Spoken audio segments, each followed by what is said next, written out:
እድልህ በመተትና በድግምት ተሰርቆ እንደተሸጠ እንዴት ታውቃለህ?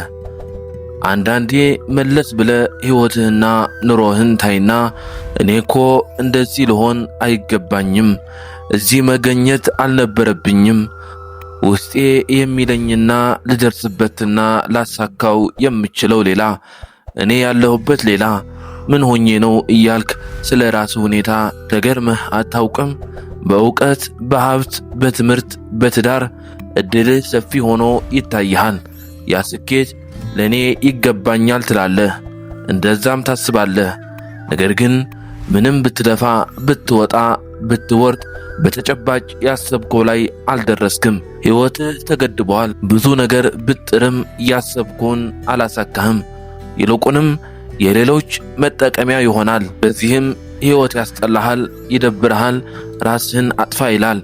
ወዳጄ፣ እነዚህ ነገሮች የሚሰሙ ከሆነ የሆነ ሰው እድልህን ወደ ራሱ ወስዶ ሰልቦ የሱን መጥፎ እድል ወደ አንተ በማስተላለፍ እየተጠቀመብህ ነው። በዚህ ክፉ ሥራ የስንት ሕይወት እንደተበላሸ ቤት ይቁጠረው። ብዙ ሰዎች እንደዚህ የሚባል ነገር የለም፣ ፈጣሪ የሰጠህ እድል አይወሰድብህም ብለው የሚያስቡ አሉ። ይሄ ሞኝነት ነው። እውነታው እንደዚህ አይደለም። የክርስቶስ ታሪክ ራሱን ብናይ ሲወለድ የጥበብ ሰዎች ታላቅ እንደሚሆን እድሉን በኮከብ ተመርተው አይተው እንደመጡ ይነግረናል። መጽሐፍ ቅዱስ ላይ ብዙ ታሪኮች እናያለን። ያዕቆብና እናቱ የኤሳውን እድልና በረከት እንዴት እንደወሰዱበት፣ የኢዮብ እድል በሰይጣን እንዴት እንደተወሰደ እና መልሶ እንዴት እንዳገኘው፣ የዳዊትና የሳኦልን ታሪክ ብዙ ምሳሌዎችን ማምጣት ይቻላል። ሕዝቤ ዕውቀት ከማጣት ጠፍቷል ይላል። እድልህ ወይም ዕጣ ፋንታ ማለት ከፈጣሪ የተሰጠ ልታስፈጽመው ያለ ሥጋዊ ይሁን መንፈሳዊ ተልእኮ ነው። ወደዚህ ምድር የመጣንበት ዋና ዓላማም ይዘነው የመጣነውን ዕጣ ፋንታ በሙላት እንድንተገብረው ነው። እድልህ ካንተ የተሰረቀ መሆኑን የምታውቅበትን ምልክቶችን እና እድላችን እንዲመለስ ምን እናድርግ የሚለውን ከመዘርዘሬ በፊት እነዚህ ክፉ ሰዎች የሰውን ዕጣና እድል ለምን እና እንዴት ይሰርቃሉ? ምን አይነት ሰዎችስ ናቸው? ከነዚህ ሰዎችስ እንዴት እንጠንቀቅ የሚለውን እነዚህ ሰዎች የሌላውን እድልና ዕጣ ፋንታ የሚሰርቁት በተለያየ ምክንያት ነው። ለገንዘብ፣ ለዝና፣ ለስልጣን፣ ለዕውቀት፣ ለዕድሜ ሲሉ በቅናት ተነሳስተው እድልህና ጤናህን፣ ጸጋህን፣ ዕውቀትህን ይሰርቃሉ። የሰውየው እድልና ጸጋ ሰፊና በረከት ያለ በሕይወትህ የሚሳካልህ እንደሆነ ቀድሞ ካዩ ይህን ጸጋህን፣ እድልህን ለመስረቅ ይናሳሳሉ።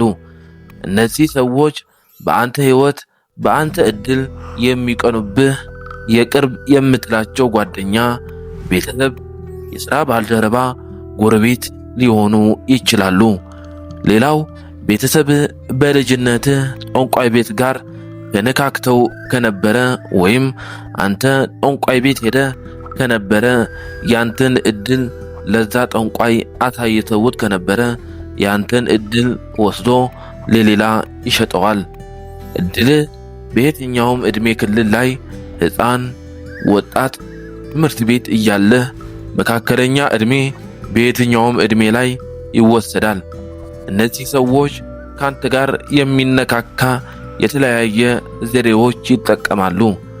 ድግምት ወይም መተት ከተሰራ በኋላ እድሌን በተለያየ ዘዴ ካንተ ላይ ለመውሰድ ለምሳሌ ቀለበት አሰርተው ቀለበት ያደርጋሉ። በዚያ ቀለበት ባደረጉት እጅ ይጨብጡሃል።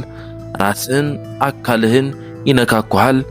ገንዘብ መንገድ ላይ በመጣል እንዲነሳ በማድረግ ወይም ሆን ብለው አስበውበት ገንዘብ ሊሰጡህና ሊያበድሩህም ይችላል። በልብስ፣ በጫማ፣ በፎቶ ተጠቅመው እድልህን ላይ ይመትቱሃል። ያንተን እድል ወስደው ለሌላ ይሰጣሉ። በቀጣይ እድላችሁ የተወሰደ መሆኑን የሚጠቁሙ ምልክቶችን እዘረዝራለሁ። ተከታተሉኝ። አንደኛ፣ ህልም። ዋናው ምልክት ሰጪ ህልም ነው። ህልም ማለት እጅግ በጣም ዋናው ምልክት ሰጪና ትልቅ ሚና የሚጫወት ነው። በህይወት ሊፈጸም ያለው ነገር ዋና ነገር ቀድመህ በህልም ታያለህ። በመንፈሳዊ ዓለም መልእክት የሚመጣልህ በህልም ነው። ወዳጄ፣ ህልምህን ማስታወስ ካልቻልክ በጣም አስቸጋሪ ነው። ህልማችንን ችላ ማለት የለብንም።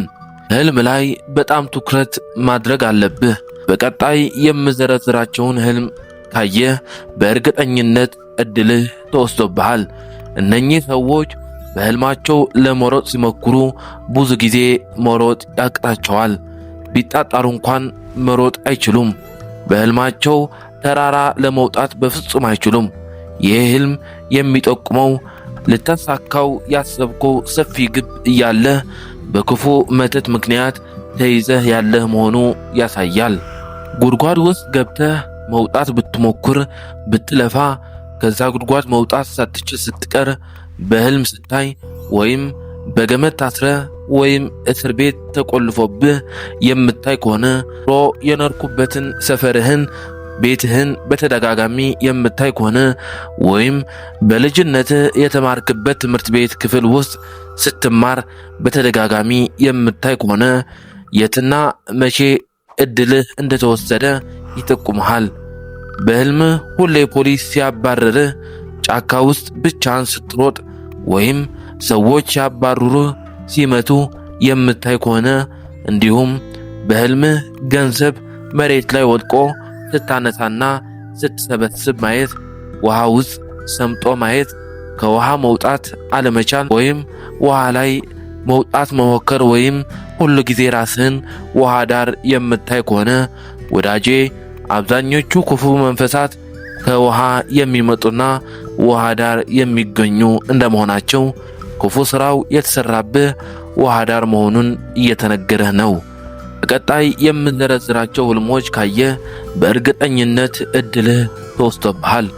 ሁለተኛ፣ ሁሉም ነገር የሚጨናግፍብህ ከሆነ ለምሳሌ ስራ ማስታወቂያ አመልክተህ የትም የማትጠራ ብትጠራም ፈተናውን የማታልፍ ሕይወትህን የሚለውጥ የውጭ ጉዞ፣ ቤት መኪና መግዛት፣ ትዳር፣ ቢዝነስ ጀምረህ የሚጨናግፍብህ ከሆነ ውጪ ብትሄድም ወዲያው ትመለሳለህ። በእጅህ ያለው ነገር እንኳን ሸጠህ ለመጠቀም የማትችል ከሆነ እድልህ ላይ የተሰራ ነገር እንዳለ ይጠቁማል። ሶስተኛ፣ ስንፍና። ለመማር፣ ለማጥናት፣ ለስራ፣ ራስህን ለመጠበቅ ከባድ ስንፍና የሚያጠቃ ከሆነ ድባቴ ውስጥ የምትገባ ከሆነ የዚህ ምክንያቱ ያ ወደ አንተ የተላከው መንፈስ ያንተን ንቃት ወስዶ ያንተ ያልሆነው መንፈስ ስለሚያስገባብህ ነው። መስራት፣ ማጥናት፣ ራስህን መንከባከብ እያለብህ መተኛት ብቻ የሚታይ ከሆነ ይህ ነገር አደገኛ ነውና ራስህን መርምር። አራተኛ፣ የጀመርከውን ነገር መፈጸም የማትችል ከሆነ የሆነ ትምህርት፣ ቢዝነስ፣ ስራ፣ ፕሮጀክት፣ ዳር፣ ጓደኝነት በወኔ ትጀምራለህ ግን አትጨርሰውም። ትንሽ ወር ቆይቶ ብርታትህ፣ ፍላጎትህ ይጠፋል። ትተዋለህ፣ ደግሞ ሌላ ትጀምራለህ። ያም እንደዛው ይበላሽብሃል። አምስተኛ፣ ያለህበት ሁኔታ ምንም አይመስልህም። ድህነትህ ምንም አይመስልህም።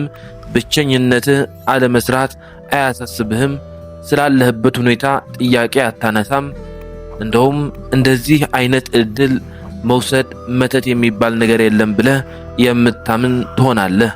የዚህ ምክንያቱ አእምሮህ እንደዛ ስለተደረገ ነው። የምትጠይቅ ከሆነ ወደ መፍትሄው እንደምትሄድ ስለሚያውቁ እንዳትጠይቅ አእምሮህ እንዲፈስ ይደረጋል። ስድስተኛ፣ ቀላል የሚባል ነገር ላንተ ይከብድሃል። ሌሎች በቀላሉ የሚገባቸውና የሚሰሩት ነገር ላንተ ግራ ይገባሃል። ስታስበው እንኳን ዳገት ይሆንብሃል። ለምሳሌ ጉዳይን ሂዶ ለማስፈጸም ወይም ቢዝነስ ለመጀመር ታስብና አይሆንልኝም፣ ከባድ ነው ትላለህ። ሰባተኛ፣ መርሳት። ምንም እንዳደረክ፣ ምን እንደተናገርክ፣ ምን ለማድረግ እንዳሰብክ እቅድህና ግብህን ብዙ ጊዜ ትረሳለህ። 8ኛ ሱስ ውስጥ መዘፈቅ። የትኛውን አይነት መጥፎ ሱስ ሊሆን ይችላል። ሱስ ውስጥ መውጣትም አለመቻል። እነዚህ ምልክቶች በአንተ ላይ የሚታዩ ከሆነ፣ በተለይ ህልሞቹ በተደጋጋሚ የሚታዩ ከሆነ ቆም ብለህ ለራስህ ከፍተኛ ትኩረት ሰጥተህ ከፍተኛ ጸሎትና ጾም፣ የዕለት ከዕለት ተጋድሎ ማድረግ በጣም ወሳኝ ነው። ችግሩ ድግምቱ የተደረገበት ሰው ለመጸለይ ለመጾም እንዳይነሳሳ ያ መንፈስ ያጓትተዋል፣ ያሰንፈዋል፣ ያስተኛዋል። ያለህበት ሁኔታ ከባድ መንፈሳዊ ጦርነት ስለሆነ በየእምነታችን የሚገኙ የመንፈሳዊ ዕውቀት ያላቸው የቤተ ክርስቲያን አባቶች እርዳታ መፈለግ ወሳኝ ነው። አርምሞ፣ ሱማኤ የሚባሉት ተመስጦ፣ ሜዲቴሽን ለዚህ በጣም መፍትሄ ናቸው። ምክንያቱም የችግሩ መፍትሄ መጀመሪያ ችግሩ ላይ መንቃት ነውና ለብቻ ሆነ ለራስህ ጊዜ ሰጥተህ ራስህ ውስጥ ለመመጠጥና ካንተ የተለየው ፐርሰናሊቲ ወይም መንፈስ ከእውነተኛው አንተነትህ በመለየት ያንተ ያልሆነው መካድ፣ ይሄ እኔ አይደለሁም እያልክ መንፈስህን ማጎልበት እንደምትችል ኃይል እንዳለህ ማሰብ፣ ጤነኛ ሀብታም የተሳካለት ነኝ እያልክ ራስህ ላይ ማወጅ፣ ፈጣሪ መለመን፣ ፈጣሪ ከክፉ ሁሉ ይጠብቀን እላለሁ። ሰላም ይሁንላችሁ።